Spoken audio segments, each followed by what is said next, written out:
আল্লাহ রাসূল সাল্লাল্লাহু আলাইহি ওয়াসাল্লাম বলেছেন, আস-সালাতু আলা ওয়াক্তিহা, আউয়াল ওয়াক্তে সালাত আদায় করা, এই আমলটা হলো আল্লাহর কাছে সবচেয়ে প্রিয় আমল।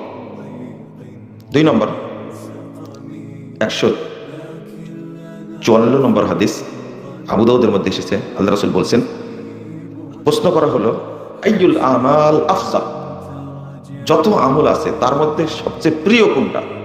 আল্লাহ রাসূল উত্তর দিলেন, আস-সালাতু ফি আউয়ালি ওয়াক্তিহা, আউয়াল ওয়াক্তে সালাত আদায় করা সবচেয়ে ফজিলতপূর্ণ আমল।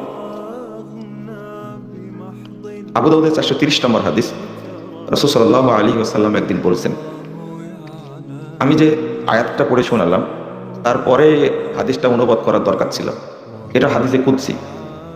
আল্লাহ রাসূল একদিন বলছেন, ক্বালাল্লাহু তাআলা, সাহাবীরা শুনো, আল্লাহ তাআলা আমাকে বলছেন, ইন্নী ফারাজতু আলা উম্মতি খামসা সালাওয়াত,